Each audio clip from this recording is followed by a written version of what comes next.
Bismillahirrahmanirrahim. Assalamualaikum warahmatullahi wabarakatuh. Jumpa lagi di Radio Jurig. Alangkah lebih baiknya sebelum ke cerita Radio Jurig, bantu di subscribe dan dipijit tombol loncengnya agar bisa mengikuti cerita-cerita Radio Jurig yang lebih seram lagi. Terima kasih yang udah mendukung channel Radio Jurig dengan cara di subscribe dan dipijit tombol loncengnya. Kali ini Radio Jurig memiliki cerita mistis kerja yang sip di malam hari, yaitu yang memiliki judul Lorong Mencekam Kamar Mandi Pabrik Garmen. Sebelum ke ceritanya, alangkah lebih baiknya teman Radio Jurig mendengarkannya sambil ngopi agar mendengarkan cerita ini bisa lebih santai. Kita langsung aja ke ceritanya yang memiliki judul Lorong Mencekam Kamar Mandi Pabrik Garmen. Selamat mendengarkan. Ketika seseorang bekerja pada sebuah instansi, terlebih yang instansi tersebut buka 24 jam non-stop, tentunya terdapat sip-sip kerja, yaitu pembagian waktu kerja. Biasanya instansi dengan 24 jam tersebut akan membagi waktu kerja karyawannya menjadi 3 sip. Sip pagi, sip siang, dan sip malam. Nah, di antara waktu sip tersebut yang menjadikan seorang karyawan malas atau kurang semangat dalam bekerja adalah sip malam. Apalagi jika ditambah cuaca yang tidak mendukung, misalkan dingin atau bahkan hujan deras. Suasana di tempat kerja pun berubah menjadi horor. Entah hanya perasaan saja yang terbawa suasana atau memang kejadian nyata. Cerita mistis kerja sip malam selalu saja melekat di para pekerja sip malam. Inilah cerita mistis lorong kamar mandi yang menimpaku sewaktu mendapatkan jatah sip malam di salah satu pabrik garmen yang berada di kota Yogyakarta. Lorong kamar mandi yang mencekam. Ketika itu aku mendapatkan jatah masuk malam, yaitu pada pukul 10. Dengan cepat aku melajukan sepeda motorku menuju pabrik. Hal ini karena takut keburu hujan.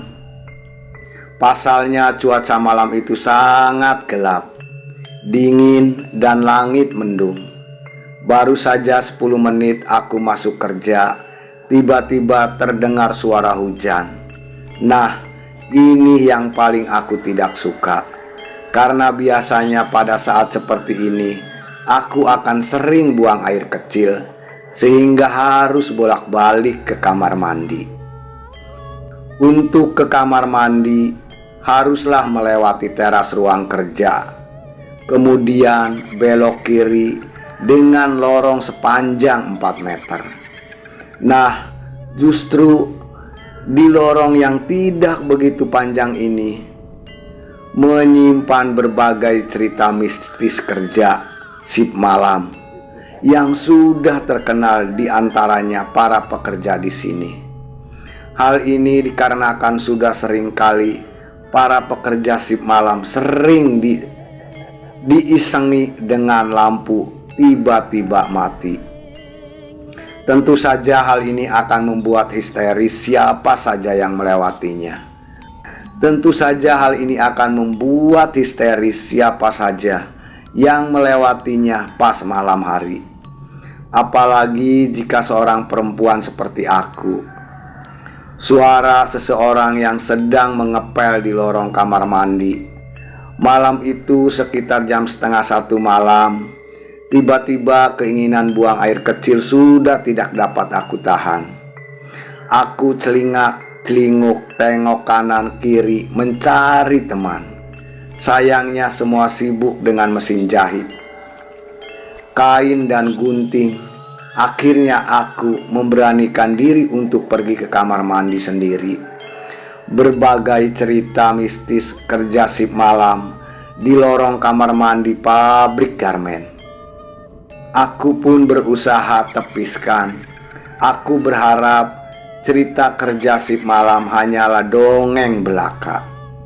Ketika aku telah belok memasuki lorong kamar mandi, aku boleh bernapas lega karena berpapasan dengan beberapa karyawan yang juga di kamar mandi.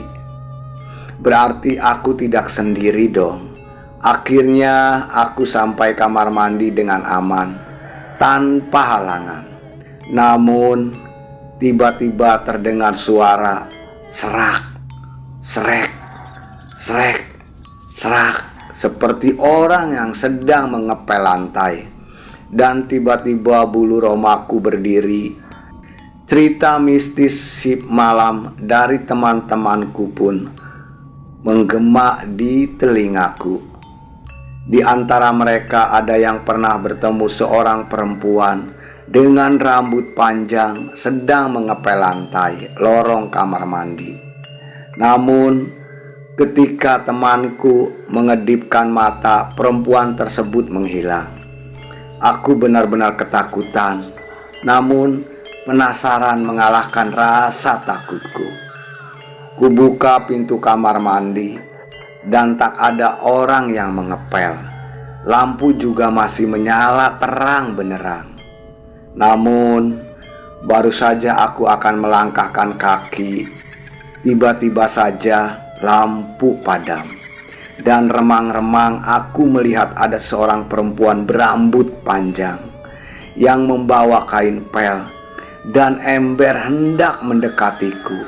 Tanpa berpikir panjang, aku langsung mengambil langkah 1000 dan lampu pun menyala lagi. Namun aku sudah tak peduli, tak mau menengok ke belakang lagi.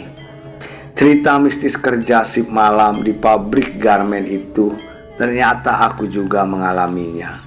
Dan itu membuat aku trauma hingga sekarang.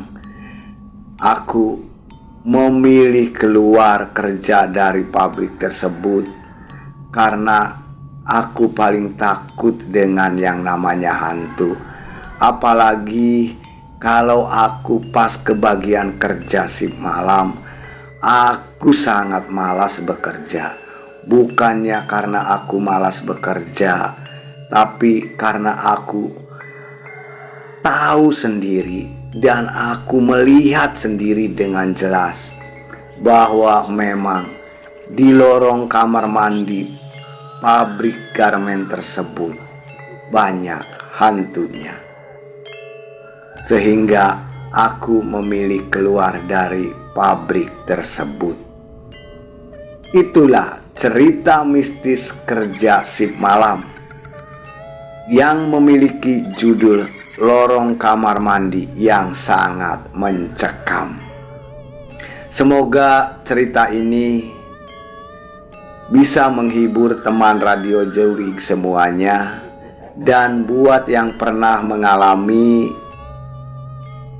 seperti ini hanyalah sebuah cerita tapi kisah nyata.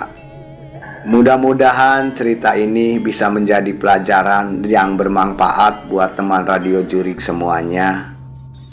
Alangkah lebih baiknya sebelum meninggalkan cerita Radio Jurig, bantu di subscribe dan dipijit tombol loncengnya agar Radio Jurig bisa bercerita mistis yang lebih seram lagi.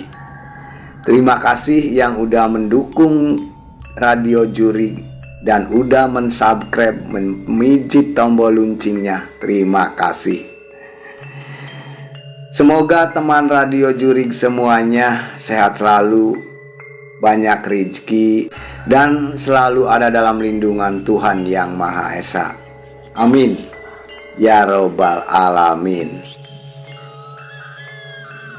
Buat teman Radio Juring semuanya, selamat beraktivitas dan tetap semangat.